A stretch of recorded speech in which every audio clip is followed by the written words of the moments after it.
Bigger than a hell rain, things like you heard on the decks. Glover hold the court and give the chief no suspect. Politics in the mix, like Gumbo Stewart Rich. Spinning tales from Black Wall Street, real life's the pitch. Doni Glover Show, be more news. Doni Glover Show, be more news. Welcome to BeMoreNews.com, the news before the news, where we uncover the truth. How you doing, man? Man, feeling well, man. What's your name? My name is Cardi Cornish. And you a legend? I'm a legend. You're a legend here in Baltimore City. Where we at right now? We live in the 17, Pennsylvania Avenue. The legendary Pennsylvania Avenue. Man, the last time I saw you here, you were doing something just across the street here. What were you doing? Oh yeah, I had some food left over from an event. We brung it out. We fed a couple of people, man. Why you do that? Nice soul food. Why you do that? Man, the love that God has shown me in Christ, man, it overflows. That's how it overflows. That's right. We got more than we can use. We got more than we can handle ourselves. We try to let it flow. Let it flow to the next person. Yeah. We're proud of you, man. Thank you. And we're proud of your son. Thank you. You're watching BeMoreNews.com, the news before the news, where we uncover the truth. Business six hotter than lava. Got that Midas touch. Stocks and blocks teaching youngins how to clutch. Ears to the concrete, finger on the pulse, dropping wisdom like Hova. Each word a joke. Doni Glover Show, be more news. Doni Glover Show, be more news. Doni Glover Show, be more news. Doni Glover Show, be more news. Walls painted black, history on lock. Blast off from Tulsa, rebirth like a clock. Markets rising from ashes to gains. Doni the narrator, truth runs in veins. Doni Glover Show, be more news. Doni Glover Show, be more news. Doni Glover Show, be more news. Doni Glover Show, be more news.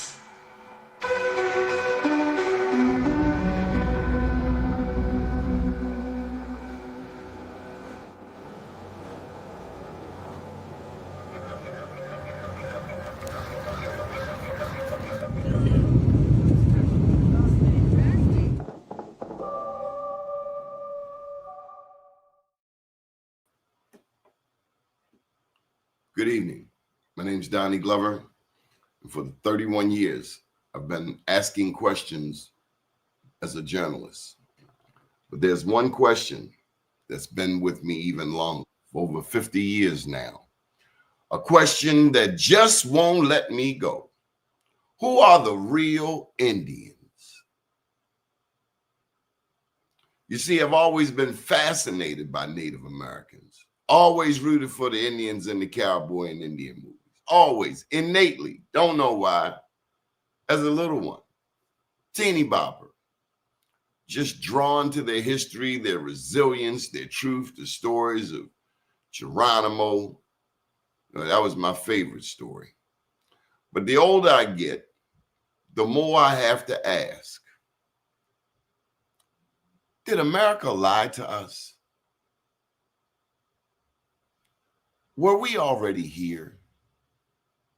Consider this, only 4 to 6% of Africans stolen during the transatlantic slave trade came to North America. Let me say that again. 4 to 6%, single digits, 4 to 6% of the 12.5 million Africans stolen from the continent of Africa came to North America. That's roughly 300 to 500,000 people brought to what is now the United States. Yet today,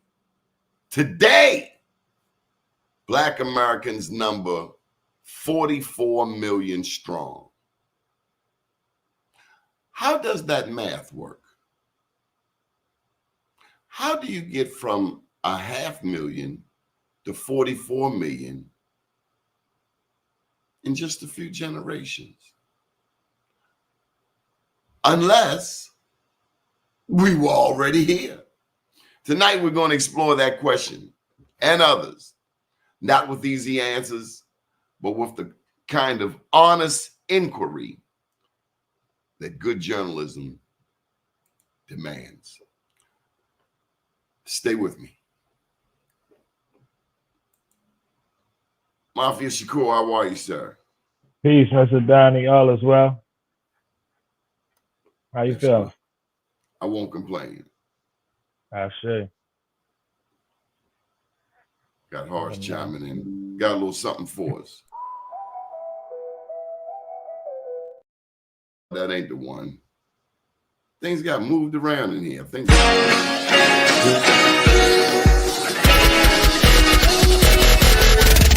Doni Glover, here it go. Like, share, comment, subscribe. Welcome to the show. Peace, family. The shadow illuminates from the soul. Knowledge itself, you probably sitting on a pot of gold. Tell me in the chat, you think we from Africa? Really though? The wrong perspective will cloud your judgment. I mean, somebody could tell you somebody you wasn't. Pay more homage and less worship. You tired of being a pushover than be assertive. Politics is just an old anxious secret circus. It get deeper the more you go in below the surface. You gotta learn to heal the trauma, be your own savior. My old earth gave me birth to God, one with nature. I'm an American Indian, fight for the rights of my native land. I'm an American Indian, fight for your rights, fight for your life. Eastern Shore, Mississippian, down by the river. Black man, red skin, bunch of Indian givers. Real side of Shakur, prisoners of the war. Return of the matriarch, the return of the God. East side, muddy water, we indigenous tribes. Black Wall Street, I run a family business of mine. Straight out the gutter, word the mother, high chief on the rise. They read the Bible translation, but ain't reading the scribe. Keep it G, Cherokee, Gullah Geechee the gang. You know how it is, everybody got beef with the king. Turtle Island, we steppin', can't let them kill our connection. You know the mind and the tongue be the deadliest weapons. I'm an American Indian, fight for the rights of my native land. I'm an American Indian, fight for your rights, fight for your life. I am a real American, fight for the rights of my native land. I am a real American, fight for your rights, fight for your life.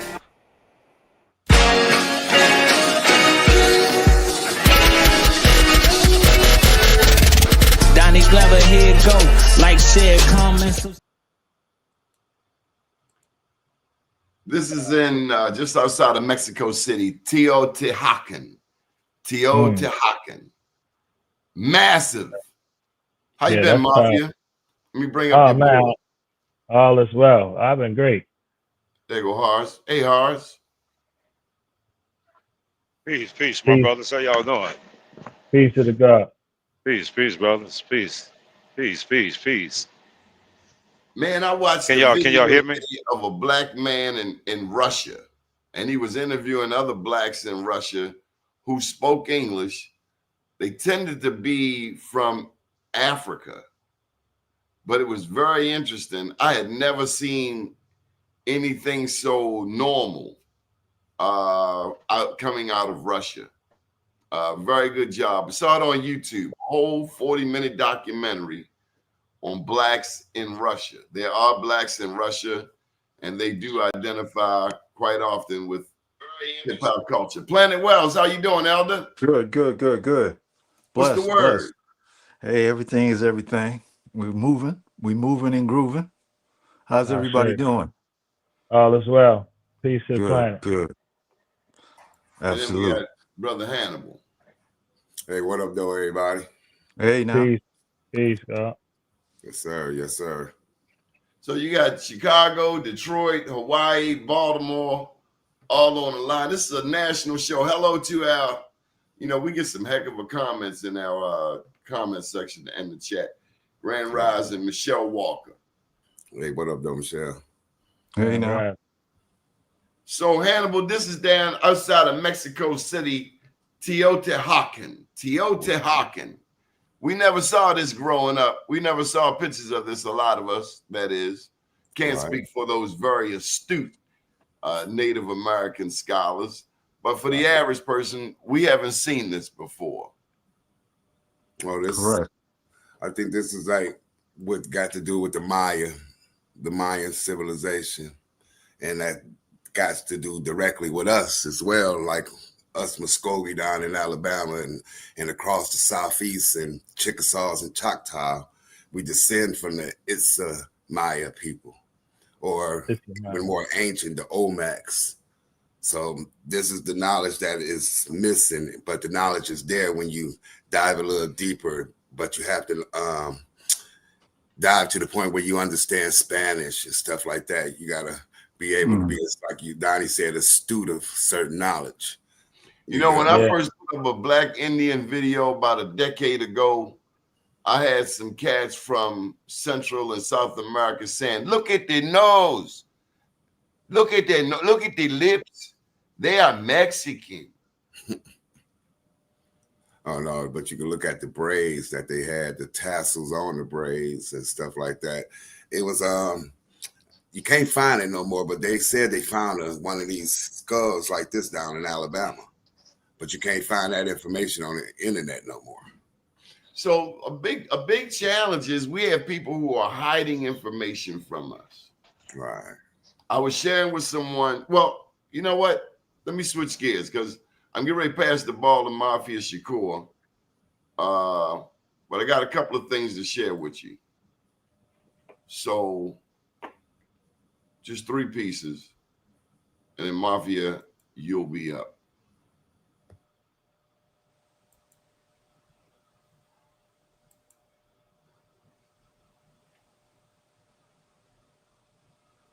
Those of you that have been doing the status correction process, listen up. If you've been using the SF-181, that form is being revised and will no longer be a way for us to update our identity or ethnicity.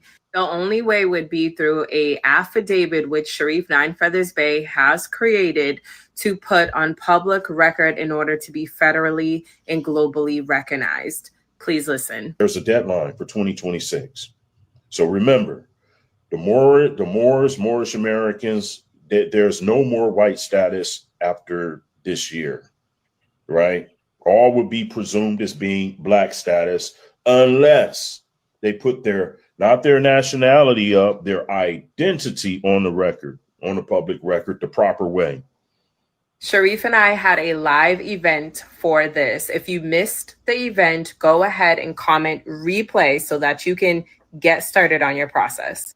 So that's one. Got another one for you.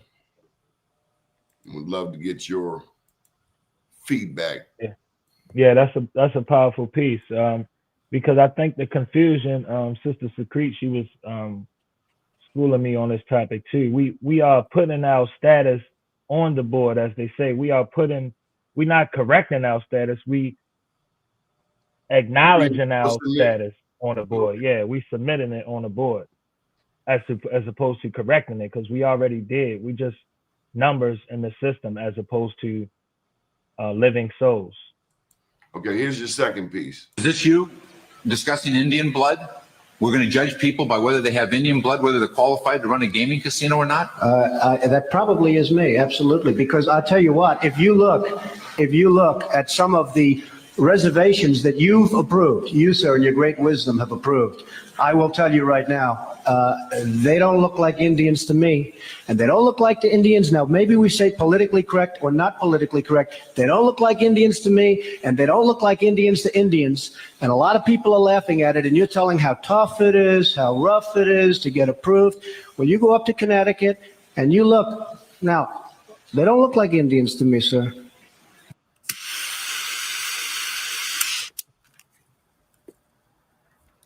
Let's start from the beginning, shall we? Let's get this thing started. I ain't gonna lie. I do miss this old Donald Trump. Come on now, dog. Bankruptcy after bankruptcy, rap video after rap video, reality star. Okay, that's enough of that. It kind of got off topic. And then one last piece. And these are all found right here on social media. Yes, sir. Yeah, that Trump piece was powerful though. It's just to show what racism has done to us to be able to They see said that past they're the testing politics. for an indigenous ancestry is the indigenous people of the 5 civilized. We just saw together on 23andMe that what they said that they're testing for an indigenous ancestry is the indigenous people of the 5 civilized tribes of the United States and the indigenous people of the Canadian tribes. All the subjects, including the 3 New Hampshire tribe members, are at least 96.9 European, according to the report. For most of the people named, the report looked at generations from the 1580s to the 1920s. Some have 1 or 2 distant indigenous ancestors, but none was, I don't want to butcher the name, but none of them were this indigenous tribe. That is who they're taking their samples from. And they just told you that. They said to purify this DNA sampling pool of the 5 civilized tribes that has been ran by the United States government since at least 1866 when they kicked the freedmen out. So they're controlling the sample so that we're not included. So we just saw together on 23andMe that what they said that they're testing for an indigenous ancestry is. I guess you caught it all. Okay. Yeah. Your thoughts, gentlemen. Yeah, that's exactly why people say it's bogus and they don't, necessarily agree with it, because our blood pools and samples is not in the pool in which they pull in the information from. So if we're doing African ancestry, of course they're going to tell you that you're African because you asked them to be an African. Mm-hmm. I believe that when people try to take the DNA test to find the native DNA, they're going about it wrong. I think that you need to do the genealogy and find the surnames of the families that is historically connected to Native Americans. That's it. It's simple. So with us African Americans, is foundationally the Anderson family, the Bass family, the Chavez family, the Evans family, the Mitchell family, the Goins family, the Harris family, the Taborn family, and a few more. Yeah. These are things that we have to know. It's the genealogy. It's not saying, well, I'm Cherokee or I'm Chickasaw. No, who was your family with? The Cherokee and Chickasaws had slaves. Who was your family with? What's your surname? What's your last name? Now, are you presuming, Hannibal? Because I got to check you on that. Are you presuming all blacks were slaves? No, I'm saying this. I'm saying some blacks even own slaves. Yeah, we know that part. But we also know that a lot of blacks were free. Right. More than they would tell us. A handful, like in the Carolinas, these free people of color I'm telling you about that had Indian mothers. Them was the ones that was free. It wasn't that she was just walking around here and they say, oh, you free. No, you had an Indian mother that was native here. That's how you became free. Mm-hmm. So you saying that all blacks were enslaved? No, I'm saying that in the beginning, like in 1619, the majority of us had Indian mothers. In the very beginning. The majority, even if you count the history of, say for instance, you want to count the history of those who came over here on a ship. Those people, when the next generation came, those people had interaction with Native women. And a lot of them, like, we would go and study the history on these families, the Andersons, and look at the court documents of old in Maryland and in Virginia about these families. They had Native mothers. You get what I mean? Yeah. And that's how they became free from Maryland, Virginia to the Carolinas. But when they start getting into South Carolina, that's when things start changing. That's when you get the English coming up and taking the South Carolina, like in the 1670s. You know what I mean? So you gotta be a student of history to understand what was happening here. 1500s, the Spanish had that territory, so it was kind of more missions, like churches, like the fathers and them. They was really trying to spread the religion then. And then here come the countries, the military forces to take it. You know what I'm saying? It was a prizes, fight between the British, the English, the Spanish, and the French, and the quote unquote people from Holland, the Jews. They was here as well. And then you had other nations like the Moorish, and then you had the Islamic nations. That's why we get Washington cutting the cherry tree. You know what I'm saying? So you got to be a student of history. So I advise our listeners or our viewers to study the free people of color. Because most of us have free people of color ancestors. As you get back in your genealogy, maybe at your third and fourth great grandparents, that's when the story started changing. You get what I mean? That third and fourth great grandparent. Because my fourth great grandparents is where, like, my third and fourth great grandparents is where my story is started unfolding. And like you, and to add on to what you're saying, like once you follow those names and you come across the names, you'll be able to put the story together, because you could see when these other non-indigenous names come and marry into your indigenous name in the family. Right. You'll be able to see. Yeah.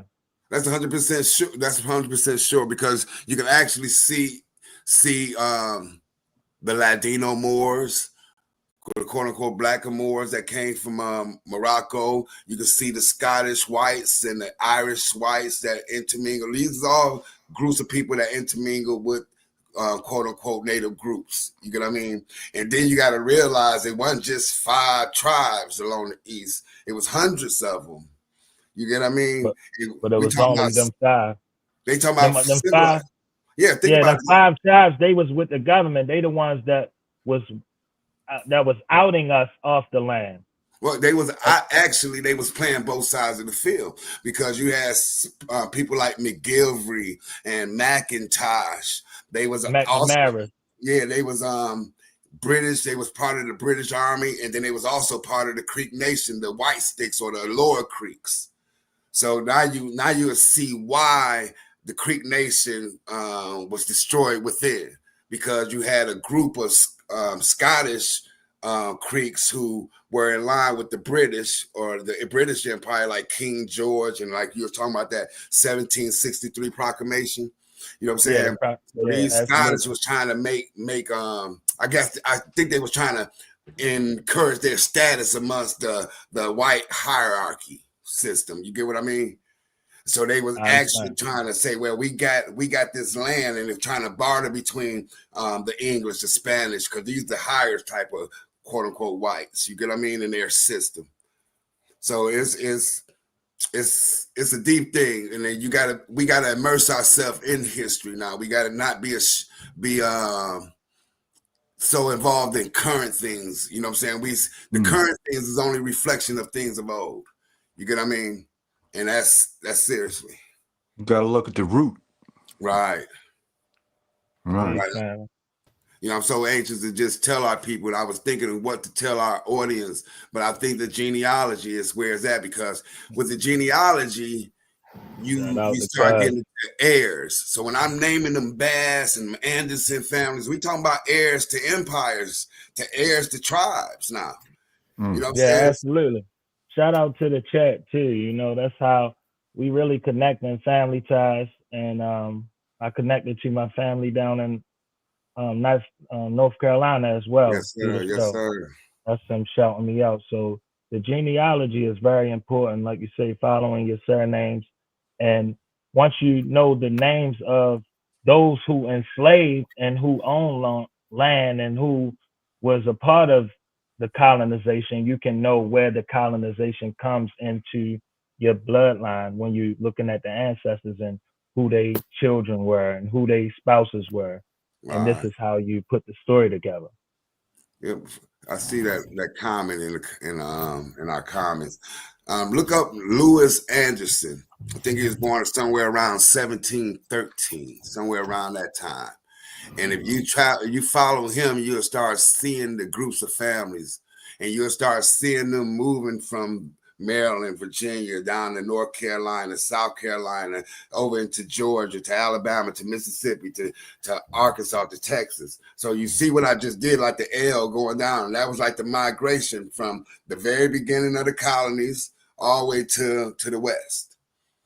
So now, you know, I'm giving you the roadmap, the states: Maryland, Virginia, North Carolina, South Carolina, Georgia, Alabama, Mississippi, Arkansas, Louisiana, Texas. You see how I did that? Right. It's a travel route. It's a travel route. Then you got Tennessee that's above Alabama. You know what I'm saying? You got Ohio that's above that. You get what I mean? So Kentucky, I mean, Tennessee, Kentucky, Ohio. Then to the west of that, northwest of that, you got Indiana, Illinois. So we got to be fluent with geography and maps of old. You know, I know. Yeah, but that's why, and that's why I was bringing that 1763 up to you, the proclamation of 1763, because we're looking at what's that, 1865. So anywhere from that, those names and the locations where your people were is where you can find the name of those tribes going back further than that. Because once you can once you get past the once you get into the 1700s, then you know you are native to the land. Right. So you got to let bring in Harsley the fourth. Harsley, how you been, man? Peace, my brothers. What's happening with you? I'm all right, man. Just doing what I do. Yes, sir. I didn't have as good a connection, man. I'm like, let me pull over and try this on my laptop instead of trying to do it with my cell phone and my headset. So I think that this is better. Yeah, you're definitely coming in more clear. Yes, sir. Yes, sir. You sent me some pictures, a video, I think.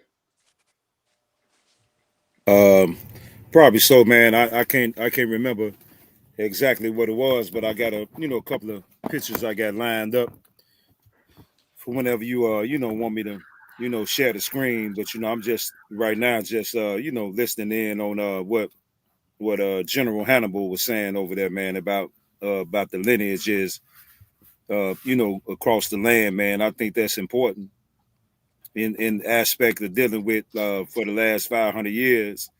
But I also keep, saying that, man, we have literally been here for millions of years. Yes, sir. And millions still might be a small number. Like I said, I always take into consideration what the Honorable Elijah Muhammad and Prophet Noble Ali, Honorable Elijah Muhammad said 76 trillion. I know that Hannibal and Mafia are familiar with those numbers coming from Honorable Elijah Muhammad. And then Noble Ali said that there was never a time that we did not exist. So I think our timelines, man, it is a good focal point, for now, since they got everything so, all mixed up. But I think that the main focal point that is something that trumps everything is our age, which is ageless. I say. Mm-hmm. And where you say this was at again, Donnie? Mexico. Mexico. Mm-hmm. Yeah, that's Mexico. Yeah. See, I think when it comes to viewing these pyramids, it's by being so close to home. I think that's what make it even greater, because we used to looking at Egypt and Africa for the pyramids, and to see that this is down the street, so to speak, I think that brings a greater connection to what the pyramids mean to us. Give me a reason to want to go to Mexico. Yes, sir. But even up here, like Brother Horace was saying, these pyramids is up here. A lot of them been turned into other things. You get what I mean? Mm-hmm. Some of them been bulldozed over. New cities been made on top of them. You get what I mean? Yes, you notice that every major city is along the rivers, so you got to think about them big major cities along the rivers and stuff like that. The thoroughfares, all freeways, the north and south are indigenous routes to the south. You get what I mean? We didn't just stay up north in the winter. We left out of the winter and went down south. The Great Lake tribes and the northern tribes did them things. So we invented vacation homes. Right. Right. That makes sense. I let mainstream tell it. They going to Florida is only for non-black people. Come on with it, Horace. What's the word, brother? What we got here? Mound Pyramid, huh? Yes, sir. This is in I think it's Virginia. I don't want to put my foot in my mouth, but I had started trying to, I got an arrow pointed, so I'm gonna try to guide y'all to the right of the screen. Now y'all see where it says Black USA in the right hand corner? Yes, Yeah. Well, if you go down and to the left just a little bit, you see like a little black thing sticking out of the top of the pyramid. That's a chimney. Okay, I see it.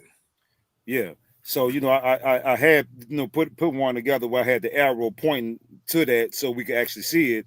But when you see those chimneys in there, that's because of the foundation being so deep into the ground. So I would just, you know, do an estimate that this thing probably goes to the ground about 500 feet deep. So this would be the congruent to a roof of a house. And the rest of the pyramid is down inside of the ground, so you can literally like going into a large basement. Yeah, yeah, man. Yeah, But they everywhere, like Hannibal was saying, man. They literally cannot be avoided. I You can't always even wonder, avoid them, man. No matter where you at in this land here, they're everywhere. Man, I got to put this picture up. I was telling somebody the other day how the lady came on here and pointed out here in our city, in a place that many of us go to, Mondawmin Mall, damn if it ain't shaped like a mound pyramid. What do you say about that, Mafia? absolutely. The structure is there. You know, it's just the remnants of the history. And once you follow the history, you got to dive a little deeper to, you know, to uncover what they've hidden behind it. But if we're looking at the structures of the mound pyramids, you can see what it is and the energy source. We got to understand that they put everything on an energy source. It comes from an energy grid.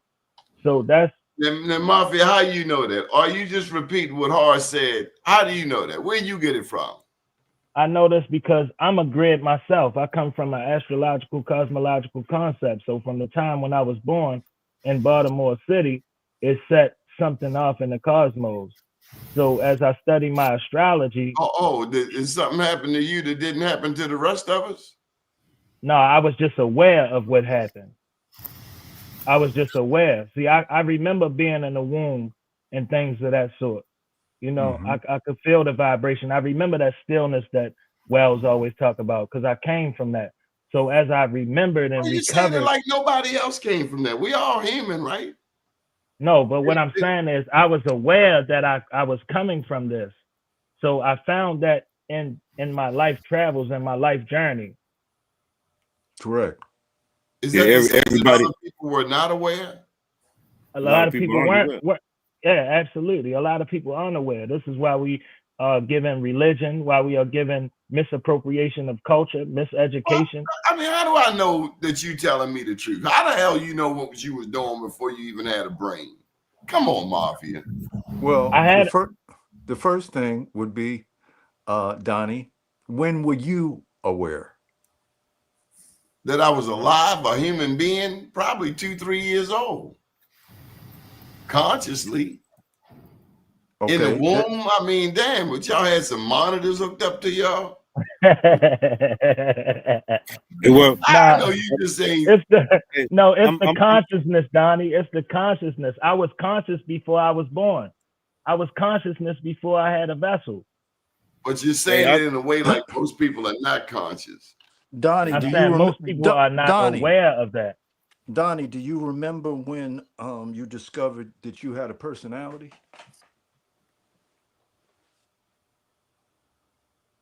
I guess as a little kid.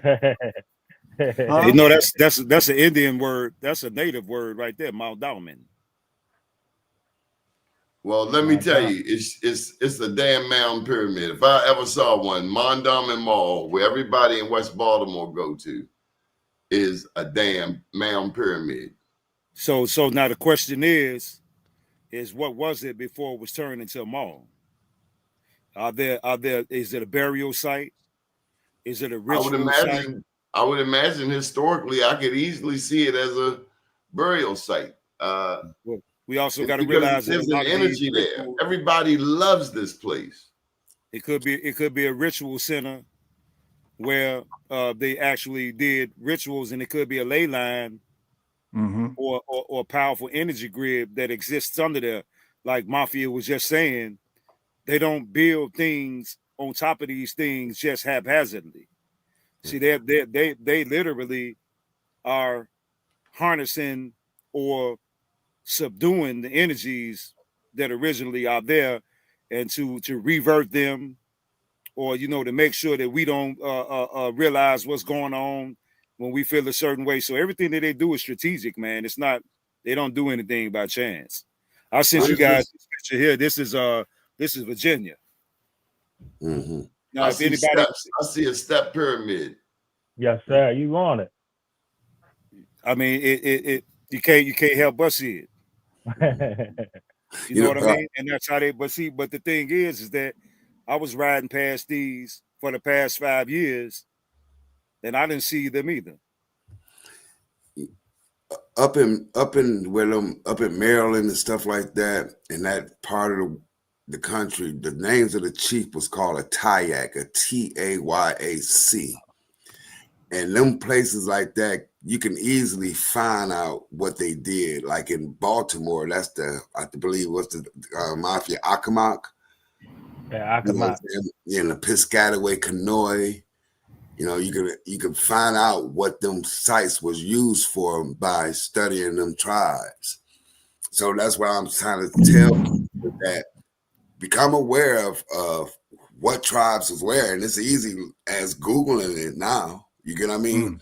The AI right now, you ask the AI a question, now it tells you, but you got to be able to have some knowledge to be able to monitor AI, because it'll throw you on a loop. But if you got some general knowledge about the certain tribes in a certain area, it will fill in that information. You know what I mean? They would tell you about this site here that Brother Horace have on the screen here. Yeah. Y'all see this? Y'all see this one here? Yes, sir. And I mean, I try not to get amazed at them every time I see them, because I'm like, well, man, if you still amazed, then something ain't right. Stop being amazed at what you already know is prevalent. But this here is in Nashville, Tennessee. Yeah, the land of million caves. There's a lot of caves down there in the mountains like that. But those caves are the equivalent of the first picture that I showed, that mound pyramid with the chimney in it. Right. So they would call that a cave because of how far it extends down into the earth.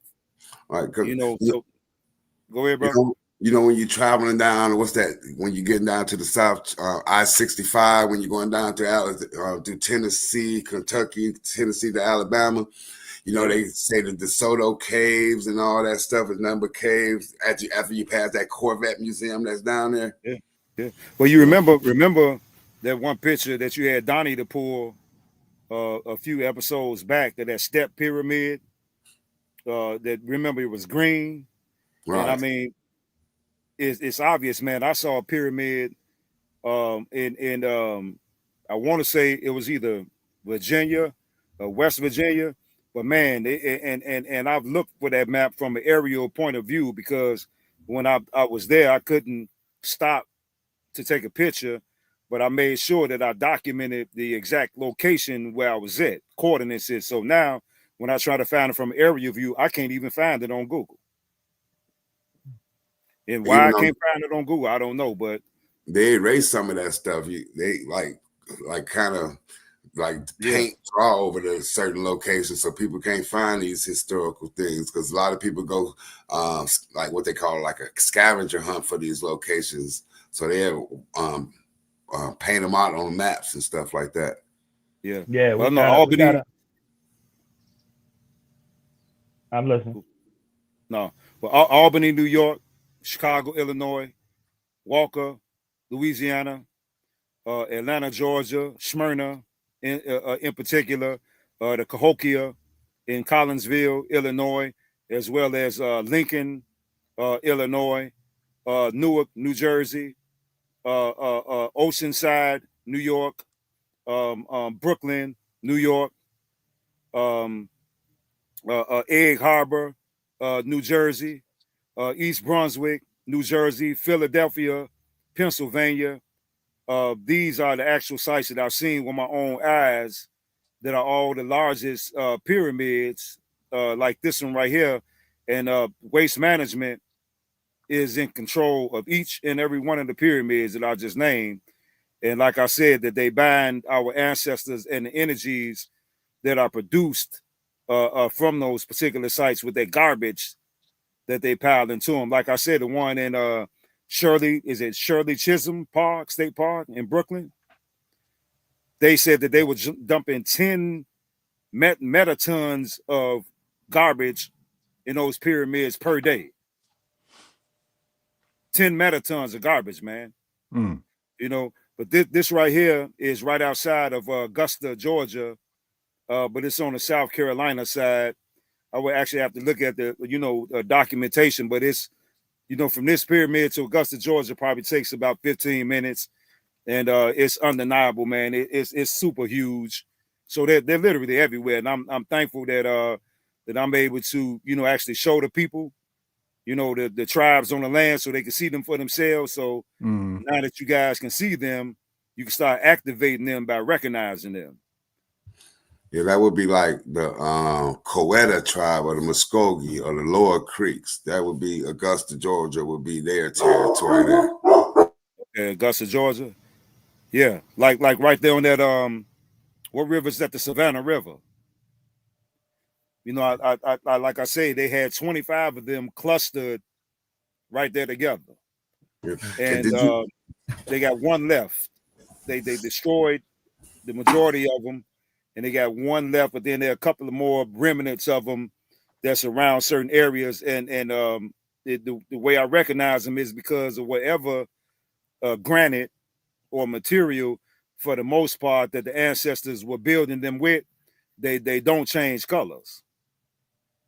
You can see the color of them, man. It's like this dull beige-ish, sandy-ish looking, I don't know. And they try to cover it up, but they can't. And then from aerial views, these steps, they try to do everything. They germinate them, put trees on top of them, all this grass, et cetera, et cetera. And I'm gonna make one more point, and I'm gonna pass the mic. In Weed, California, in Mount Shasta. Now, this was before the ancestors actually clunked me upside the head with what I had been missing while riding past them. There's a pyramid that literally sits adjacent to Mount Shasta. But coming from the Oregon side, there are 4 pyramids that are lined up geometrically and symmetrically. It's crazy when you see them. And I'm trying to figure out what other people thinking this is. So you can see them from a distance because they're so big, but when you get on up to them, they have these things that me and the sister Nafisa had in the term as blockers, the trees where you can't see them while you're level with them. But the pyramid that's literally adjacent to Mount Shasta, I was curious about it. And I'm like, wait a minute, man. I got on the highway, made a U-turn, and parked right there next to that pyramid, and they literally have fake turf on the pyramid. The astroturf stuff, man. It's not even real dirt. I don't know what it is, rubber, whatever it is. But I'm like, why would they put fake astroturf material on top of a pyramid? But yeah, man. And just for the record, this is not the one that y'all was just looking at. This one here is entirely somewhere else, unless Donnie pulled both of them up already. Okay, yeah, that's it. So one was Nashville, and this is Virginia. So I'm done, brothers and audience. Yeah, man. So there are pyramids for the day. Okay. Well, this is my great grandmother, Molly Morton, Blackfoot Indian. There you go. From Halifax County, Virginia, South Boston, Virginia. Oh, that's Donnie. That's your grandma. That's Donnie grandmother, isn't it? Yeah. Great. I'm Halifax too, Donnie. I got family down in there too. I called you cousin. What always got me was how she's sitting. Right. I want to piggyback on something that Hannibal was talking about in terms of the history, because all those out there in TV land, I'm just like you. I'm just trying to figure it out, you know. So I use my experience and my you know, what I've seen, travels, and this, that, and the other. But I'm trying to figure this out. So going into the history, because the thing is, it's so confusing, because you see people, and you know, they're different. You know, you're talking about stuff way back in time. You know, it's confusing. So I started to look at it, and I said to myself, well, because Donnie, you know, brings up the colonists and this, that, and the other. So I said, well, okay, well, what was their motivation? You know what I mean? I'm trying to figure this shit out, Donnie. So I look at it like this. So I said, well, what are the countries that did, you know, the colonization, right? And particularly when we're talking about South America, you know, we're talking about a lot of Portuguese. We're talking about a lot of Spanish from Spain, of course. Yeah.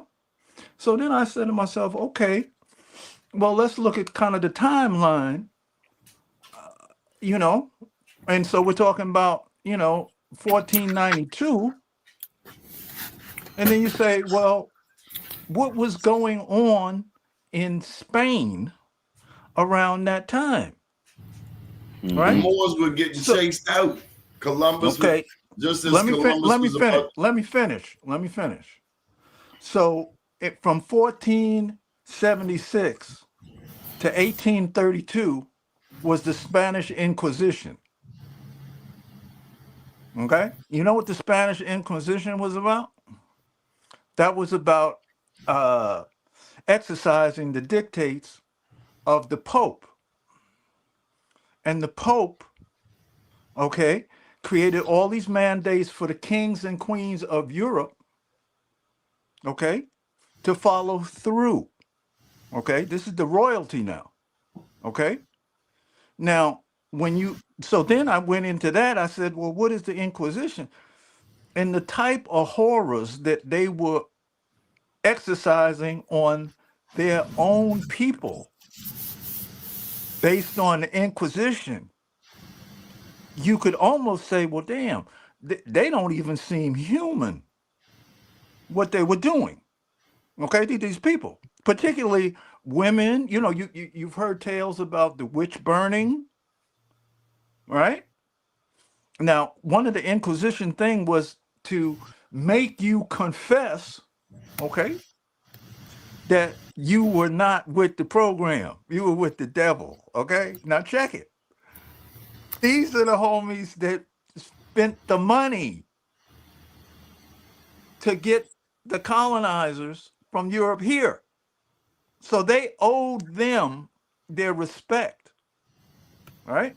So they're saying that anything brown skin, right, that is not with them,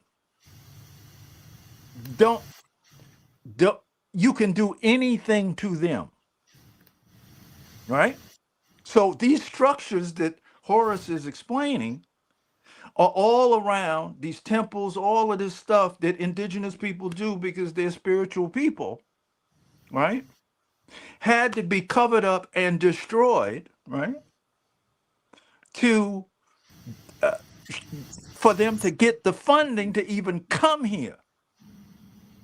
So when you look at it, you have to always keep that in mind, because the reason why a lot of people will say, well, I don't believe this or I don't believe that, because they're looking at human beings the way they are. But my research shows, no, these homies were on some other stuff. And if you can bring your mind to that space. What kind of other stuff? What kind of torture, for one? Okay.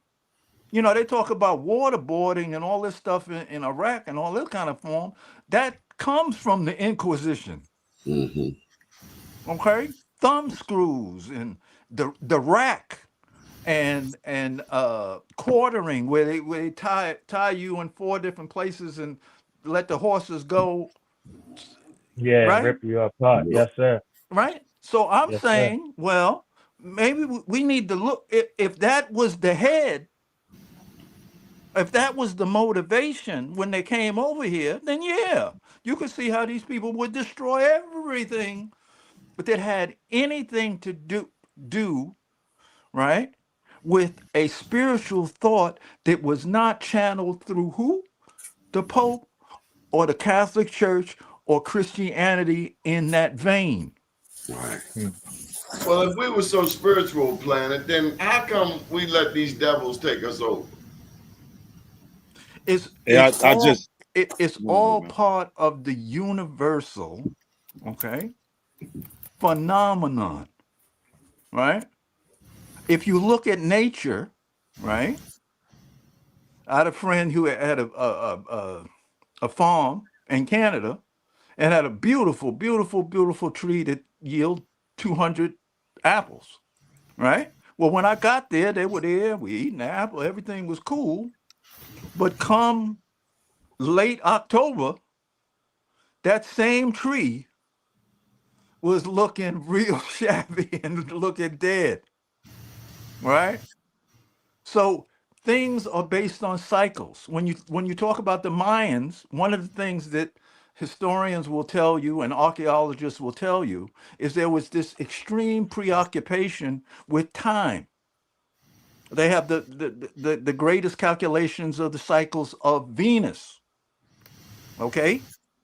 I went to their observatory in Mayan land, and there were just holes in the wall, but they were placed in a certain place that, you know, the star Venus or whatever would come, and that's how they, you know, use their thing. Now, that requires a great deal of mathematics and understanding. So what you had is you had a soothsayer or a shaman, okay, who they say even foretold that the colonists were going to come, okay, because they was on that thing. So in other words, even though I love apples and the lady loved apples and the thing and it's beautiful and all that, that don't mean that you can stop a natural occurrence from happening, right? What You natural can't. occurrence? The natural occurrence of obviously this Ma'afa that came. So you can't blame the people, or you can't say, well, they weren't as spiritual because it did, or spirituality don't work. No, I'm actually talking about because you don't understand time. I'm talking what I'm about saying is these time out, planet. This is a conversation. Listen, these indigenous people, yeah, right? No, I'm quiet a lot. So listen to me now. Well, no, I want to understand, because you're saying bits and pieces, and I just want you to be succinct. What are you saying? I'm saying that in understanding the nature of the colonists and why they would take so much time and energy to destroy your culture is that they had a specific mandate to monopolize spirituality, of which they codify as religion. Yeah, but some black people had to help them in all of this process. So I have a question. See, that's who I got a problem with first. So the ones that look like me that betrayed us. Right. So Donnie, that's why I brought up Spain, because Spain, right, was taken over for 300 or 400 years by the Moors. 800 or 800. Okay, right, for 800 years, right. So obviously there was mixing and matching, okay, and there was accepting of a foreign dictate that came, I believe, from the Pope, and they came over here with a specific thing. Now the regular homies, they don't know nothing about that. Okay, this is the elite. But it was also it was also the Holy Crusades, the ultimate battle between Islam and Christianity. That was also at the core of it, because the Ottoman Turks Their empire just ended. Yeah. Right. It was the I-10 priesthoods against the I-Moon priesthoods. The hidden priesthoods, the hidden priesthoods against the non-hidden priesthoods. It was about allowing people to believe in that you could be God, as opposed to just believing in a God outside of yourself. And that's the difference between the I-10 priest and the I-Moon priest. But also, what Donnie was saying about the war over there between the Christians and Islam. Well, there were two facets of patriotism that were both created by the Vatican and the Pope in the first place. There you go.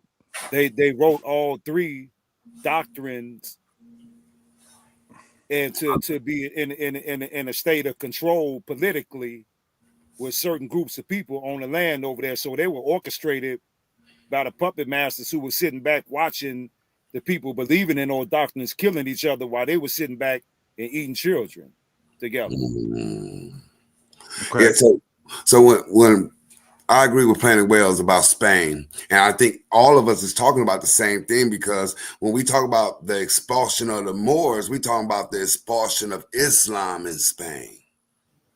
Islam stolen Spain, and you got Christianity taking over. But it's a third aspect that we ain't talking about. It's Judaism was there too. The Sephardim, they was there. Yeah, but those were mostly the cryptos. Right, that's the cryptos here. Yeah, that was pretty much orchestrating the whole thing for the most part on the higher echelons, because the this is like me, you, Wales, and Mafia.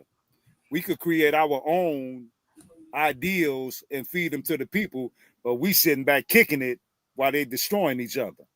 So that was the same thing that those crypto Jews were doing. And I know the Top Cat said don't bunch them together because of marriage through the bloodlines, but they were all still the same people: the Moranos, the crypto Jews, the Moors. You know, whether they were in Spain, whether they were in Portugal, whether they were in Scott.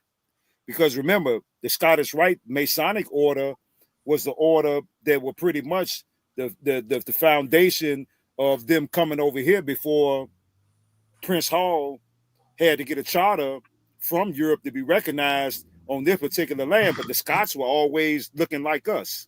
So they're the ones who gave the European those particular degrees of how to crawl, how to stand, and how to walk. Right. I truly believe we're giving our audience the breadcrumbs they need to see what happened in the past. That's the only reason for it. Exactly.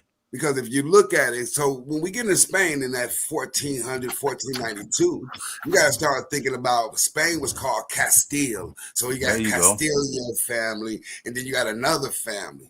Now this gets into the Bible. So you know that in order to be a king on this planet, or a prince or whatever, the white quote unquote Europeans say you got to descend from Solomon's son named Rehoboam. But actually Solomon's eldest son is the one who comes from Ethiopia. This is how you become a king, the descendants of this king. You get what I mean? Yeah. So this is what's on the table here. This is what Planet Wales is not trying, but this is what he's saying to us. You know what I mean? When you get into Spain and England, you see what they were doing, why you get vandals and vagabonds and stuff like this, and how scandalous they were. You know, this is because if you don't see that, it's very difficult for the layman. You know what I'm saying? To understand, like, why would someone even do it? Yeah, see, they had been coming over here. They had already been coming over here navigating for thousands of years. There you go. When they got kicked out of Spain, they already knew that the promised land was over here from the get-go. Right. Correct. Right. We dealing with a parasite. Once we understand that we're dealing with something that's not natural to this realm, then we understand why they go to the great lengths to tear things down and destroy that they do. It's like a virus. Any parasite or virus is looking to absorb and extract things. And that's all that's being done. on many different facets. And the commoner don't even peep that, it's just like, oh, well, they white, black, this, that, that. They ain't seeing the real motivator behind this horror. Well, I think the Prophet Noble Drew Ali said it best. He said that some of these things that look like people are not people, but they're evil spirits incarnated into the flesh. And this comment coming from the chat here, that's real. Yeah. Yeah, that's where we get the IRS from. It's for them. That's who the IRS is.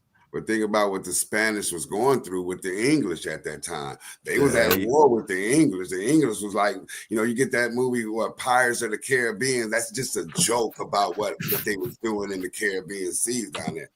You know exactly. What I mean? The English was really raiding the Spanish ships down there. The Spanish was doing the same thing down there.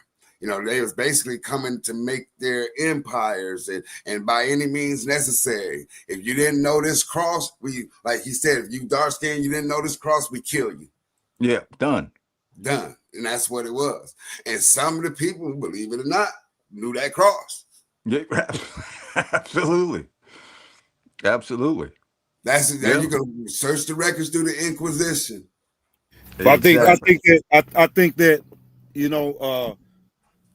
piggybacking off what you're saying, Hannibal, like me and Mafia was saying, that another thing that we either tend to forget or we don't know is that all of those sciences that we think came from over there originally came from here first.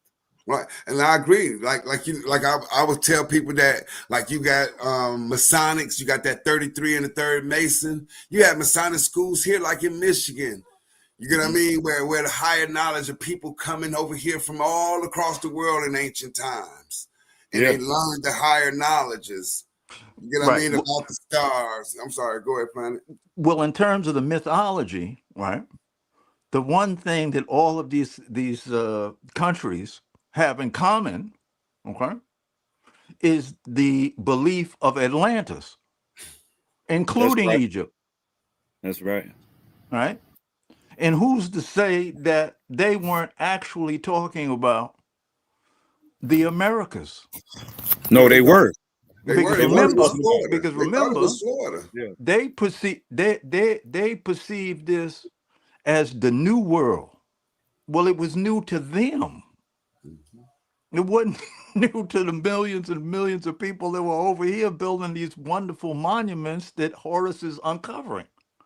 I think I kind of disagree with that statement right there, because we got to delve deeper, because we got to be serious about this.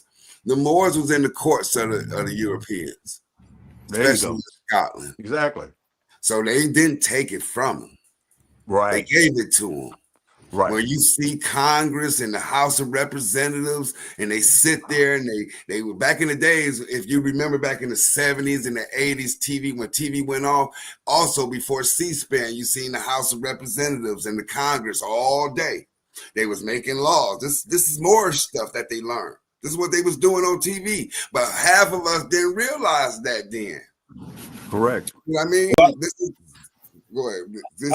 I think, I don't mean to cut y'all, brother, but I think that what the people fail to realize is, not to necessarily discredit the hybrid Germanic race of Caucasians, but they never had the molecular star seed known as carbon or melanin to be able to understand these things on an abstract level. So it always had to be a priesthood of people who had those particular genetic structures to be able to dive deep into those earth and cosmic sciences. So it was never the Caucasoid. So anything that they had, that they produced, just like even in the, I think that everything that we associate on a historical level always plays out right now on something today, like the things that we invent here.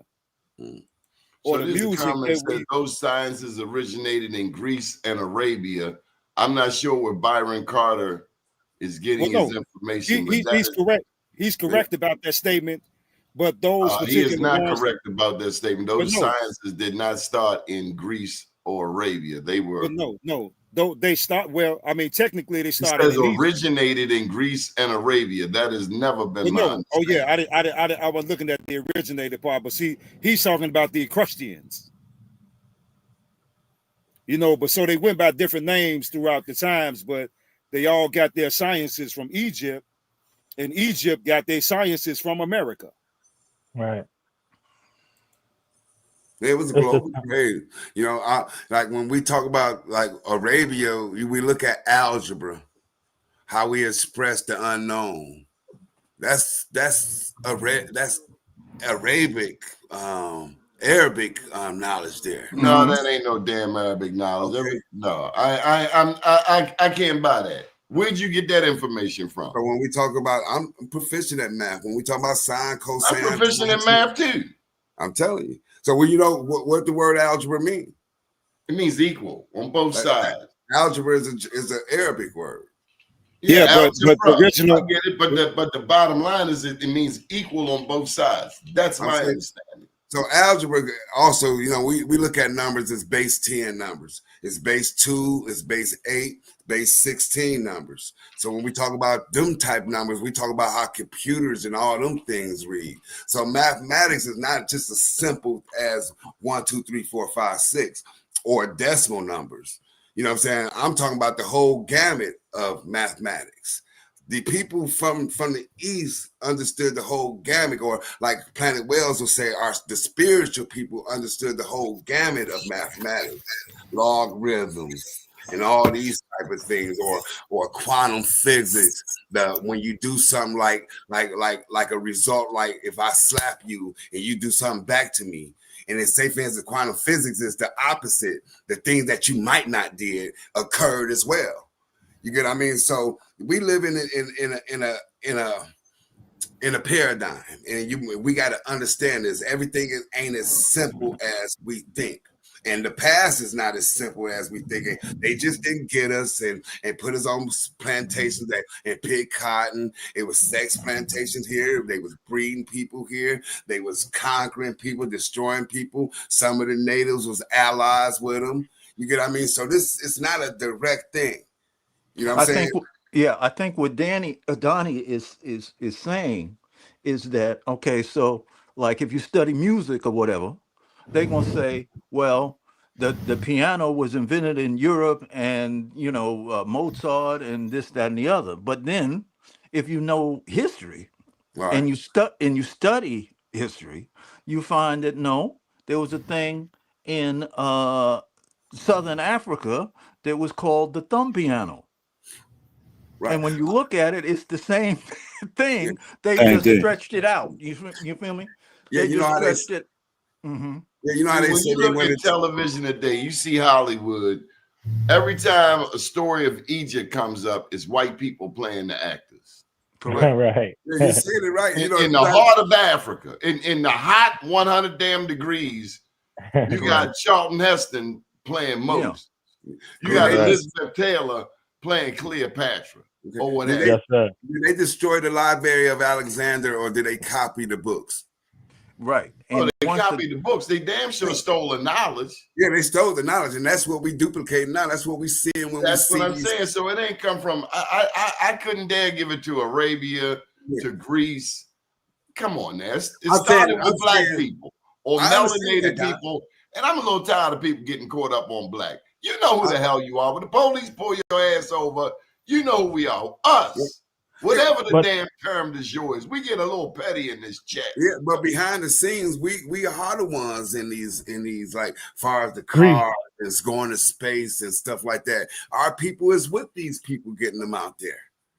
You know what I'm saying? When it comes down to time to fight, are you with Harriet Tubman or not? That's what I want to know. I don't care what you call yourself. Light skin, boule, Kappa, whatever. When it comes time to fight, where you gonna be?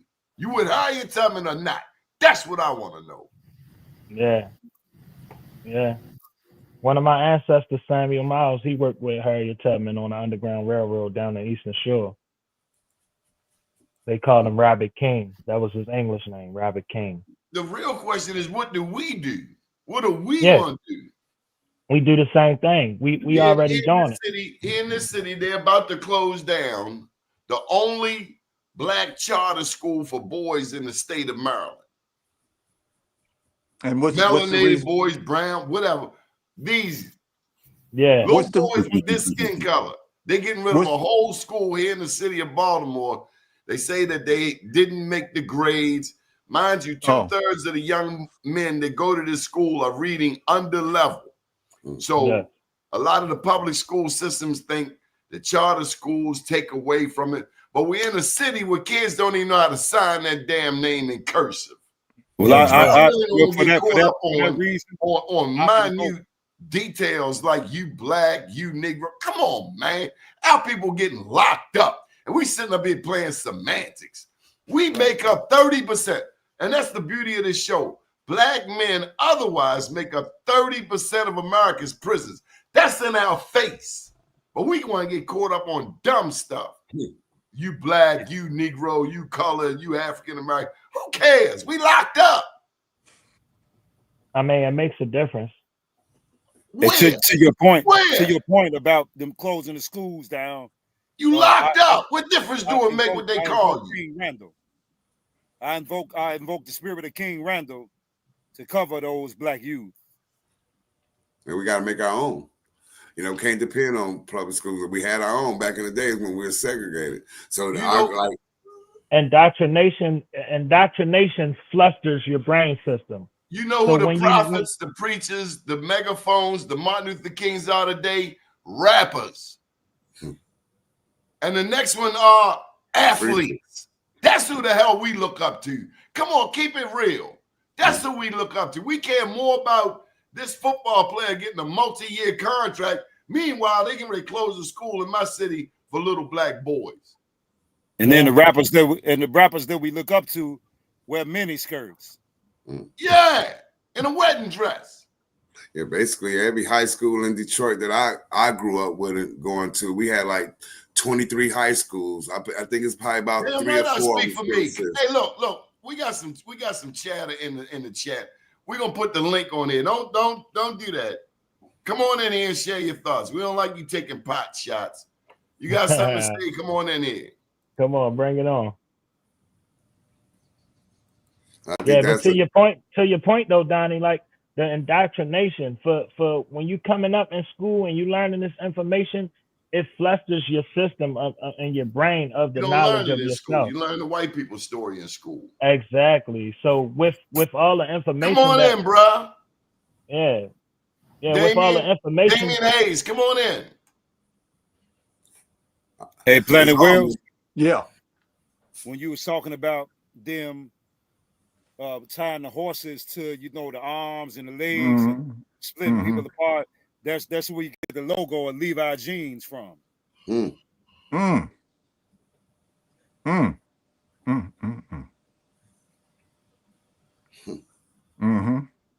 That's deep. I didn't know that. Either. But yeah, and symbolism is powerful. Sure, right? That's a part of it as well. That's a part of the indoctrination as well, because we're not aware of signs, symbols, and synchronicities.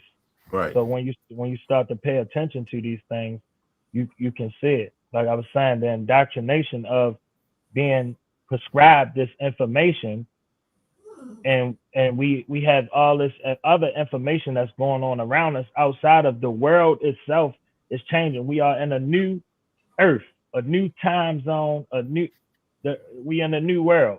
So the things that are changing in the world are changing within you as an individual of self. So even if you wasn't on this indigenous, spiritual, none of this, it's still activating inside of you to create the awareness within you. So being forever indoctrinated in these schools, that's why they made that back to school commercial with the kids being terrorized with they new items that they got for school, to tell you to keep your kids out of these schools. They're going to start being what they call concentration camps for the youth. I don't know what you're talking about, but they worried about kids not. The problem is kids are not going to school here in Baltimore. I saw a little boy Friday. I said, why you not in school? I didn't feel like going. Mm-hmm. I think our people don't understand, even our children and our adults don't understand that we in a race or a competition with one another. And it's only X amount of jobs, good jobs to get. And if you don't got these basic qualifications, you ain't gonna get these type of jobs here. That's the simplest thing. So if you X yourself out by not graduating or dropping out, you got ramifications and repercussions. There's no mystery why people get locked up. Right. There's Here in Baltimore, it's real simple. You're gonna do the right thing or you're not. And if you're not, it's two choices: dead, locked up. Dead or locked up. Life or death. Real simple. Like the choices for us. And like Donnie said, them are the choices for us, being realistic. And it's been the choices for us since the 70s, since the late 60s, since Malcolm and King then left. What's that, 67, 66, 67, 68? That's been the ramifications of us. You know what I'm saying? And the one common thing is us trying to build something without education. We can't build nothing without education or being at least educated as much as those who oppress us. Well, I want to say that one of the things that I'm in neutral, because I understand our perspective in regards to getting the education so we could function productively in society. But us knowing, what the root or the semantic word of school is, and understanding that the information that's being pumped into these indigenous star beings that's only been here, 7, 8, 9, 10 years on the planet right now, the information that's being pumped into their brains is not even evolved enough for them to want to sit still as the energy balls all day to learn some shit that is irrelevant to who they are as a being on the planet. So now let me tell you what my mother told me. At 18, you are leaving this house.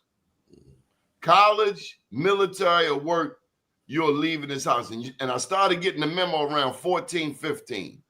At 18, you are leaving. She was preparing me because in another 4 years, what she was not going to have was me laying on her sofa. And some people say that's harsh. That's the rules I came up with. She batted 4 for 4. And I feel the same way. No, so I'm homeless, but I have taught you enough by the time you're 18 for you to make some adult decisions about your life. And maybe we've been coddling these kids, making them soft such that they can't stand on their own. I get my great nephew, I'm putting it on Front Street, get him a job at a law firm.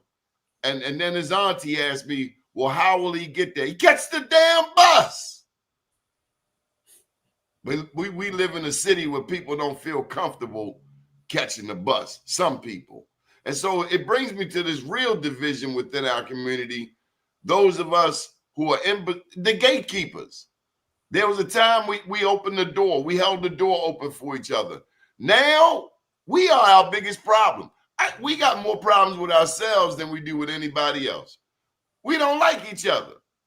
We hate each other. Many of us do. If you don't feel good about yourself, how can you feel good about somebody else? We got to get that love back and cut that damn crazy music out. Put some Marvin Gaye on. Put the Whispers on. Put the Isley Brothers on. Damn. The OJs. Yeah, that's about design. We've been the people who've been worked on for the last 500 years and have not had one day of therapy. The only thing that we are told to do is to keep it moving, don't talk about it, and shut the hell up about it. Right. And to my point about the children, I most definitely ain't with the laziness, but if you study the word elementary, they are supposed to be in the first 8 stages or 12 of their lives, they're supposed to be learning how to master the elements. Horace, So if the they don't learn information, how to read by the 3rd grade, they are building a prison cell for them. but yeah, but I'm not disagreeing with that. But what I'm saying is that we dealing with cosmic children who we have a curriculum that was programmed by some people who have been our enemies since they set up missions in the middle of our territories.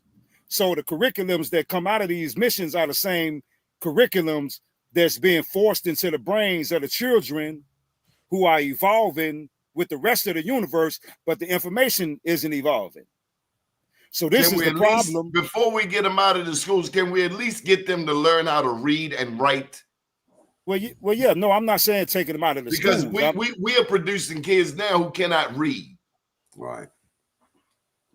Yeah, that. I mean, well, if we want to be technical, Elijah Muhammad had a 3rd grade education. Most, a lot of people aren't of that level of brilliance. We need to learn how to read. Well, yeah, I'm not disputing that. Or maybe you're missing what I'm saying. No, I'm saying let's not forget the fundamentals. I hear y'all saying don't send them to the colonizer school. I want them to learn how to read. Before you quit school, learn how to read. But that's on the duty of the parents. People need to spend more time with their kids. Everybody want to spend it. Yes, my daughter's 17. She'll be in the 12th grade next year. She'll be 17 in 7 days. Can she read? She know how to read. She know how to read and write. She is an auto mechanic. You know what I'm saying? But me myself, I don't even think it's just the kids. I think even us as a lot of our adults need to learn how to read. I think we all need to be rehabilitated and learn these sciences. You know what I'm saying? Reading is a science, and understanding it in different languages, and learning how to read in different languages, not just English. Parents don't want to learn nothing. Parents don't want to learn nothing. You have to know something to be able to teach your kids something. Right. You can't just send them to school and put that on the school and think they're going to teach them everything they need to know. You got to spend time with them. Like I said, the schools in Japan, they have 24-hour schools. Where kids live there. The kids damn near live in the schools, and they get to pick and choose which classes they want to go to and how long they want to stay in those particular classes. So now if we had the particular, because remember, we still dealing with public schools. So now, as we know, Mafia, Hannibal, when we're dealing with oil and water or the public and the private, we got 2 different sectors. So the public is always going to be dead and lost at sea. Well, the other thing that's going on, are you finished, Horace? No, go ahead, bro. I'm cool. Oh, the other thing is that once again, looking at time and looking at the age, we're in an age now where almost everything that you could possibly get from a teacher in school, right, you can get from a device. True indeed. Right. So that's why, I push, as much fundamental relationship to your inner core spirituality, right, is what you need, right? And as Doni says, in the early years, you need the fundamentals of reading and writing so that you can navigate the new education system, which is AI. Yeah. I think our children, when just like when a child is born and you name the child, and what that does is that gives the corporation the green light to create a contract which makes that child a surety to a debt before, like Secrete said, before they feed him and touch the ground. Whereas opposed to the child naming themselves or waiting for the umbilical cord to fall off. So I'm not against, our children reading and writing because the fundamentals are necessary, but our children at this particular time need to be learning higher sciences because we are evolving on a higher plane of existence. So now the fundamentals are of course, a prerequisite for them to take it to the next level. But think about it.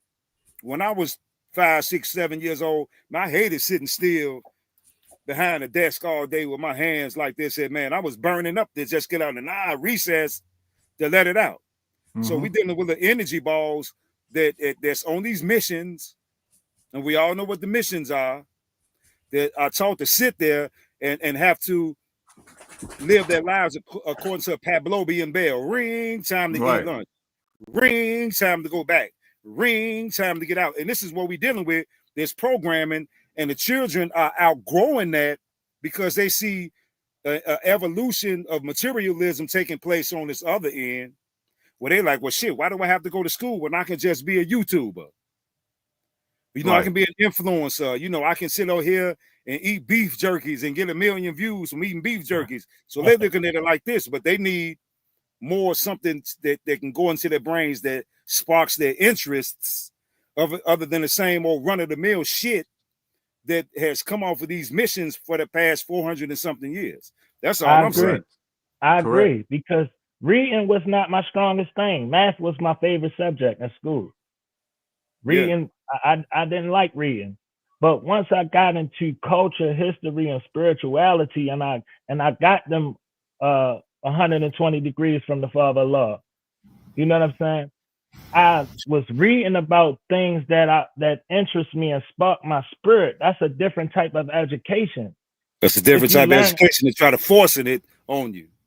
If you learn in astrology, and I'm telling you, you was born on this day at this time, and this how the stars was aligned at this time.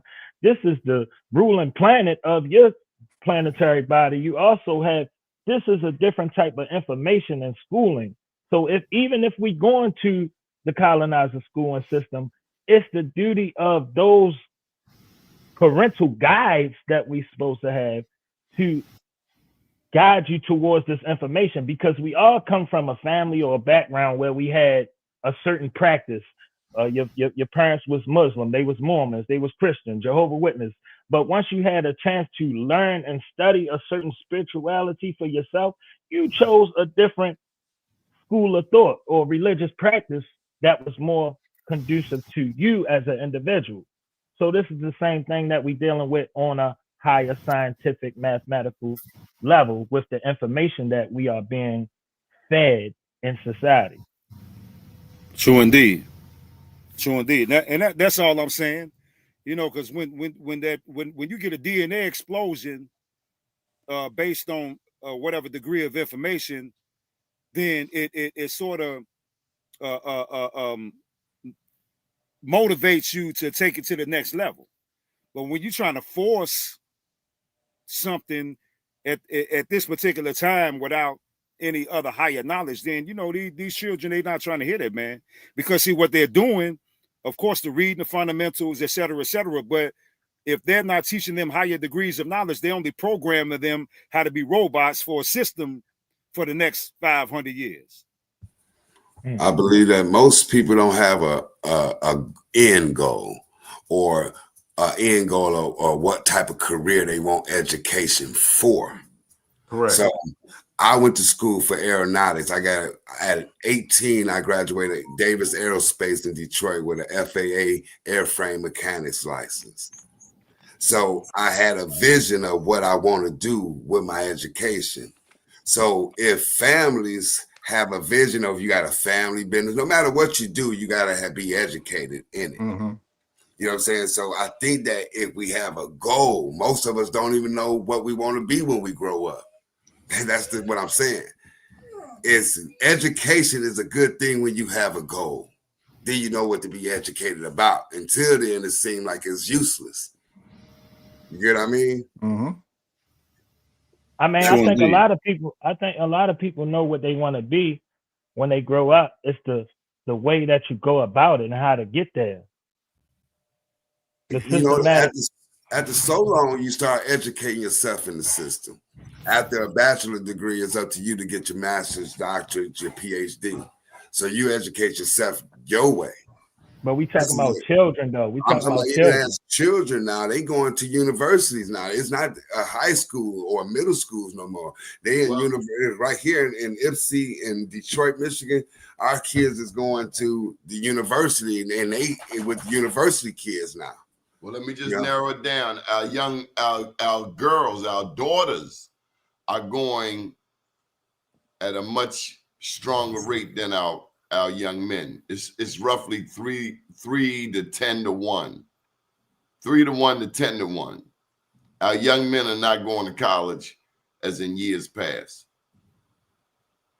That's because our young men want to be young thug and NBA young boy. You know, they don't want to be Fred Hampton, you know, or Martin Luther King. You know, they want to be these rappers that's toting these SKs with their pants hanging down with tats in their face with orange fingernail polish on. It start with a desire. You gotta have a desire to want to know. Yeah. If you don't have a desire to want to learn and to know the things that you aspire for, nobody can push you to it. Nobody can give you enough pep talks or anything. None of that won't matter. Are we too much of a follower people? Are we just followers? Absolutely.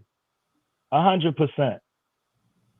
I mean, on a cultural tip, I saw black rappers in Russia. So clearly we have a profound impact on influence, but we're strong in one way, but we seem weak in another way. It's the balance. It's the balance, Donnie, the duality of it, because we are contagious. Like I say, Nipsey Hussle said, they hate us because our culture is contagious. We are infectious in that way, but it's we following behind the wrong things. Like he said, we rather be NBA young boy than Fred Hampton. You know what I'm saying? These were young men that we talking about. They wasn't elders. In my city, in the city of Baltimore, I've seen Cal Ripken, baseball player, white guy, give back a lot of money to sports in this town. Nationally, Cal Ripken Jr. has given away a lot of money. He was not my favorite Oriole. I was from the generation of Brooks Robinson on third base, but he came in but although I was not a fan, this man is the king of give back, black or white. I've seen this cat just give back baseball fields, sports fields, investing in the inner city. And I just wonder where are our athletes? I mean, can we do more than a basketball camp? No. Yeah. They bar that low? Is the bar that low? Because we hold athletes way up here. My son is starting. My son is starting quarterback. My son scored. My son. Or you know, you got girls now. Same way. Yeah. My daughter, she started. She scored 25. And I don't say nothing, but I think to myself, what is the give back? They contractually obligated. It's a system. It's a system that funnels the money out of our environment. I go to interview the guy from the Ravens, the one that had a domestic with the girl. I go to interview him somewhere around Anne Arundel County. I go in there, he got 2-3 white guys working for him. Don Lemon comes to Baltimore. Got 2 white guy cameramen working for him. I just wonder, like, do we ever think, like, damn, let me hire Mafia. Let me hire Hannibal. Do we ever think, like, I should be hiring my own people? This white guy don't need my money. White people's ice is colder. What? Did I miss something?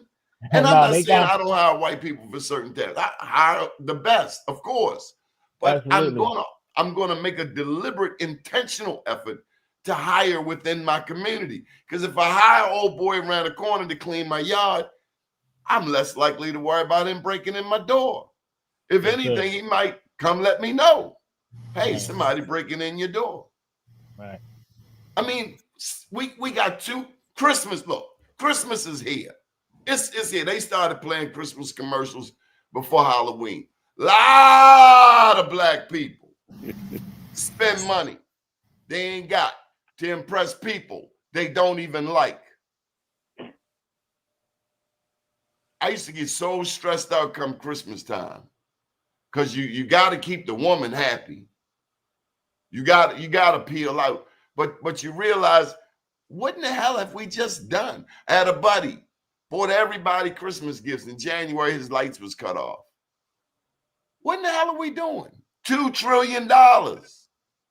We could build our own damn nation. That's like the 10th largest economy on earth. Yeah.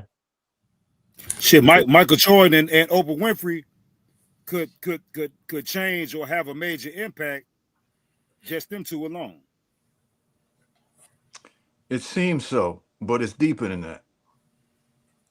But I'm saying with their finances, they could. Yeah, but their contracts they can't. Their finances ain't their finances. Yeah, they are the hired help, so they can't hire nobody else. They face ain't on the money. Yeah, they got handlers. That's why those people around it, they hired help working for the hired help. And that remind me of that song by Jay-Z, where he said, "I'm not black, I'm OJ." Okay. Y'all said it the same time. No, that's a real thing though. But that's the misconception that we have with integration and not identifying with ourselves. I don't know if it's I think we got comfortable, Mafia. I think when we were able to move in the late 60s, 70s to areas we couldn't live before and have a lawn, nicer schools, I think we moved to these areas and we got soft. Us. I agree. And those older than us. Not you're a little too young, but our generation, we got soft. We stopped working. We stopped going to community meetings. We stopped getting involved in politics. Oh, I ain't political. Everything you do is political. Don't be fooled. Right. That's why they try to tell you 3/5 rule, because our vote is actually very powerful. It's just that when we get in office, a lot of blacks, we end up getting bought off by like, what's that Jewish lobby? AIPAC? Right. Yeah. The young man, Hakeem Jeffries in New York, he said his first priority was the safety of Israel. I'm like, Negro, what? He said then his second priority was the black and brown people of Brooklyn. I'm like, damn, son. Right. You got that thing inverted, don't you? Yeah. You put somebody else before you. Yeah, a lot of those people be trying to. Crab cake. I said, Daddy, did you get yourself a crab cake? He said, you think I would treat you better than I treat myself? Mm-hmm. See, a lot of people, when they speak publicly, you know, they want to get accolades, you know, from their constituency. Yeah. So if they say the right thing in a tap dancing fashion, then, you know, maybe, you know what I'm saying, they'll get a good booty squeezing, you know, from these people who really don't give a damn about them. But hey, you said the right thing. I mean, because look at Nick Cannon. When Nick Cannon made them statements, y'all remember that? Which statements did he make? He had Professor Griff on the show. Absolutely. Yeah. What did he say? Well, he was saying things. I mean, I don't want to get you so the J word. He said the Uish people. Yeah, you know, the J word. You know, but it was a big backlash against that, to whereas that he actually got wilding out, got canceled. So that's what happens when you speak truth to power and you don't own the platform. True indeed. So, you know, you had one of them on there with him to make a public apology before the world. And man, dude was red back in that chair looking at Nick Cannon like, man, say the right thing, no Vaseline. That goes for a lot of people, right? Right. Yeah. And that's what it be. Right. Yeah. When I think about South Africa and how many diamonds they have and how all of these Europeans are there taking their diamonds, even down to the Russians, it's sickening. I hope those people stand up for themselves. Shout out to Julius Malema. Shout out to Ibrahim Traore and Burkina Faso. That's right. Rest in peace, Gaddafi. Pimping our children, and most of our people are complicit in the pimping. That's what happened to R. Kelly. Was on a roll. He said our athletes sign contracts that state they can't give back. Yeah. It's called get a lawyer. Haven't we mastered going to the NBA yet? No. No. But they want to be part of they don't want to disrupt the system, because if you get a lawyer that's going against, you won't get that NBA, that promo. You won't be put on that platform like you want to. Now you become Kyrie Irving and Kaepernick. Yeah, and then that lawyer. Say what you want. Them Hebrew Israelites come through. They come through strong, 10,000 deep.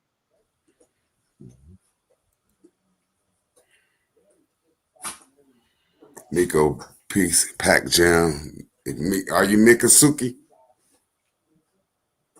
He used the name Nico. Sold out and zombified by witches and warlocks in the pimping pulpits. He talking about the churches. All right.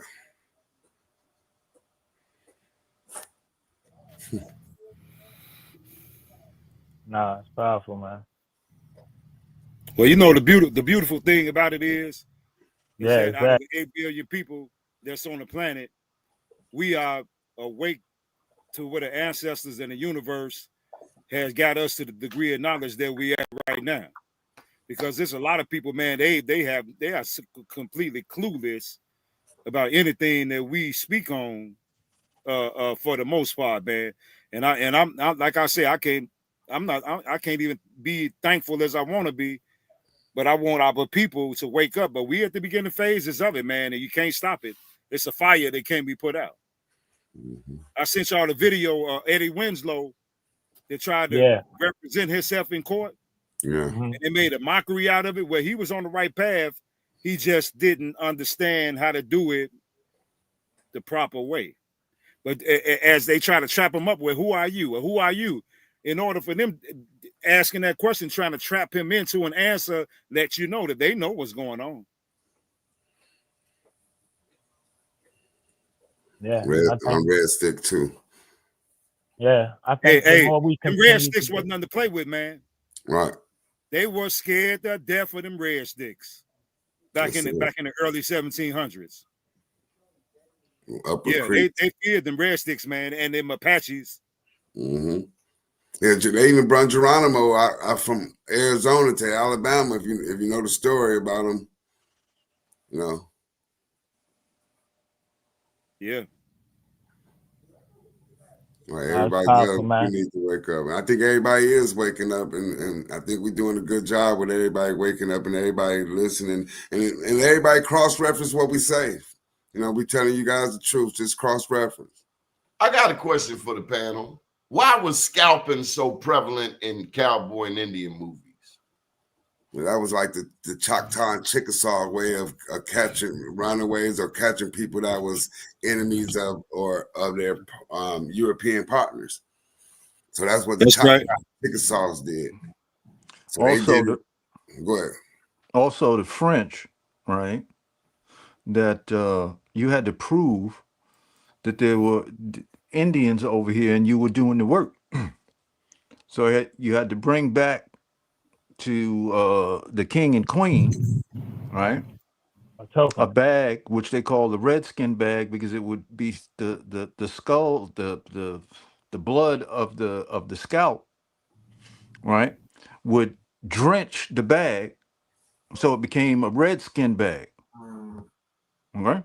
To prove that you were doing the work, that you were your religious spiritual work in the new world, because you had to be funded to come over here.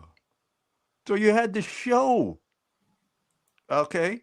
So that was one of the things that they did to show that they were doing the work. That's why I say it all goes back to their ultimate motivation. How did these other seemingly human beings come over here and do this kind of thing? They were motivated by what they a warped spiritual thought. They thought they were doing God's work. So let me ask you this, Planet. How has that worked out for them? Well, I believe, having been in different schools teaching a lot of times teaching their kids and this, that, and the other, I would say has worked out horribly. I was going to say, Okay. because when I look around my community, the suicide rate, all of these hidden things, you know, the fentanyl, you know, that kind of drug infested, you know, yeah, man. When I look around my community, number one, it's not fentanyl that has people overdosing in Baltimore. It's nitazine. Okay. This is stronger than fentanyl. Can put down an elephant. So you know damn well it's got people overdosing. But what I'm saying to you is a lot of the addicts that I see in my majority Black neighborhood are non-Black addicts. Right. In the alleys, in vacant houses, in abandoned cars, non-Black addicts. The reality, Donnie, has always been like that. Yeah, a friend of ours just saved somebody's life over there on Pennsylvania Avenue. Brought him back. Much love to Frankie Golden, Miko Pac Jam, Antoine King, Carivity, A.V. Murgerson Jr. Thank you for your comments in the chat. Absolutely. Absolutely. Lindell Jefferson, Virginia Finest. A lot of love in the chat. So Donnie, in reference to your question, right?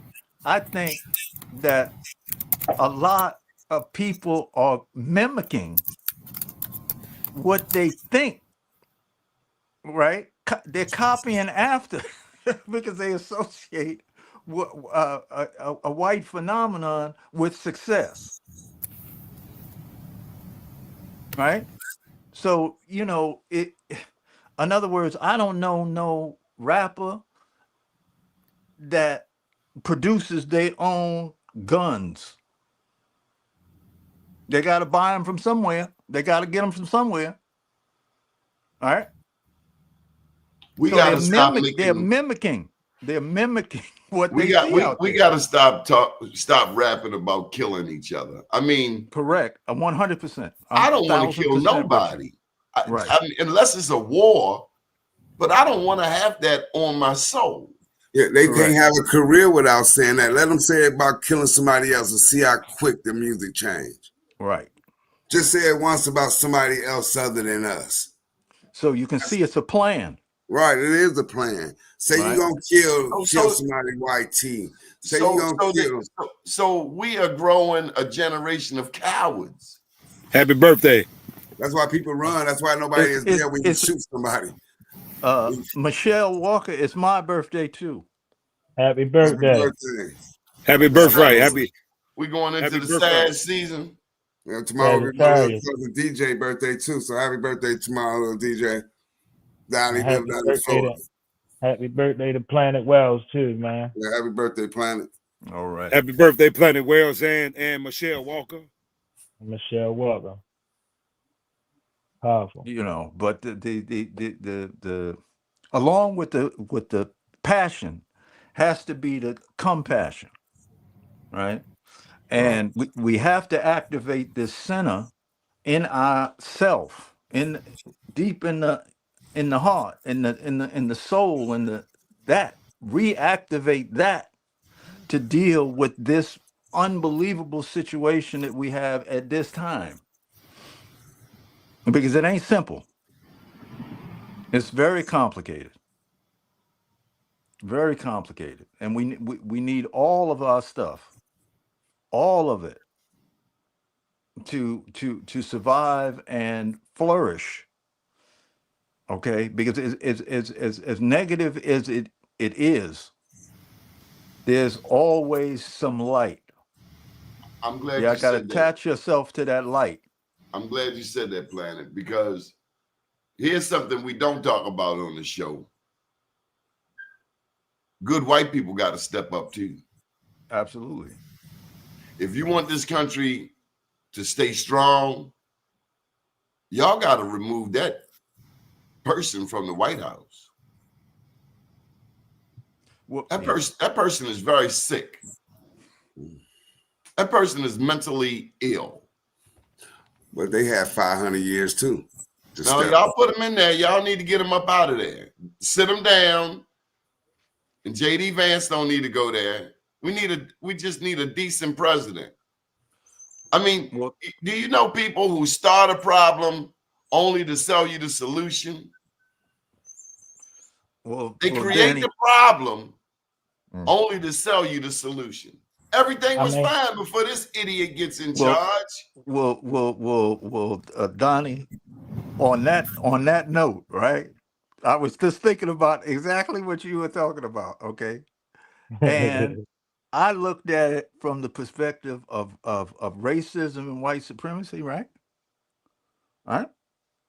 And I said to myself, well, wait, listen. I said, well, wait. If they wanted it to go, it would have been gone. So that's right. So we got to see that. Yeah, because I mean, you still got the Ku Klux Klan, you still got sundown towns. If they wanted it to go, the Black Panthers are gone. If they wanted it to go, it'd have been gone in 1969. Yeah. They want it here. Racism is so stupid. Absolutely. I'll tell you something I've heard over the weekend about the many Black women who have been fired. I've gotten a report where I was told 300,000 Black women have lost their jobs as a result of Trump being in office. Mm-hmm. I can tell you that sisters are on a mission. And so if you find some good sisters on a mission, support them. Absolutely. They're tired of the microaggressions at work brought to them by white women. They are tired of it. They are as tired of it as that Black man in New York who was bird watching, was sick of that white woman that called the police on him for bird watching. So white people are going to have to lift up their vibration too. I don't know how that works, but enough with the silly stuff. And what sense does it make to cause a fracture in your own country? What sense does it make to rile up Black people and piss them off? It doesn't make sense. I wouldn't do that. Don't you know them people are very connected to God? Well, you know, it said the words say, because they like throwing the Gutenberger or Gutenhammer Bible and all of that on us. It says, touch not thy anointed. I shared with you on the last show that the elders said, we are not kings and queens. We are prophets to the kings and queens. It says the power of life and death is in the tongue. So we can speak life over a people, over a community. We can speak life over a product. That's why we buy these designer brands of white people that don't even like us. And for all of the people that do make clothes, can you start making the pants with some butts that fit Black people? Because I'm getting tired of these little Asian butts. You know, I got a Black man's butt. You know what I mean? Wearing these little skinny jeans, and you know what I mean? Need to put some more butt in the jeans, the blue jeans. You bad jeans are falling all off you. Planet Wells, we need some meditation, man. Okay.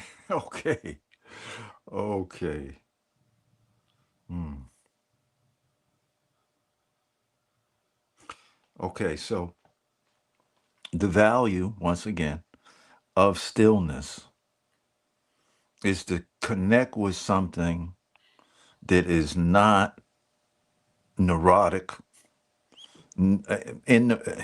Neurotic is like going from left to right, always in motion, going back and forth, right?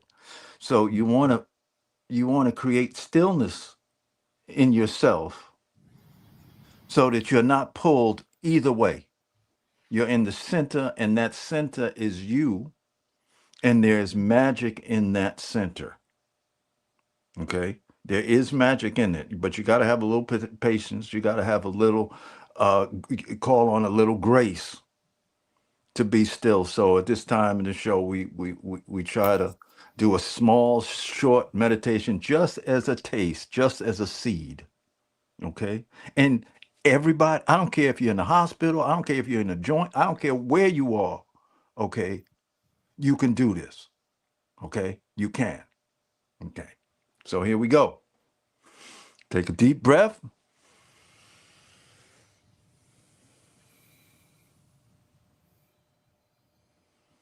And be thankful for your existence.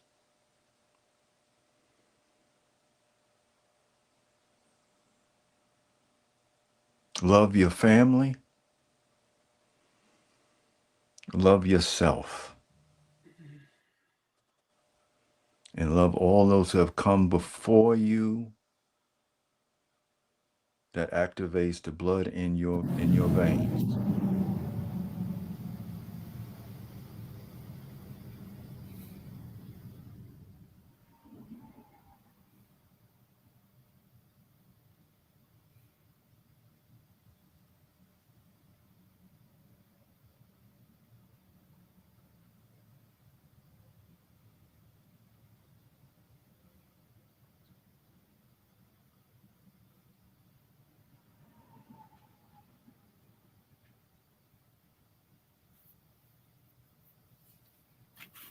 Okay. Blessings and grace. Planet, a song came to mind as you were putting us in a quiet moment.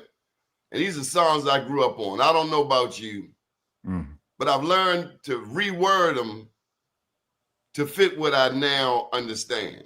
So one of the songs, Planet, was I Knew It Was the Blood. You don't know where that song come from, do you?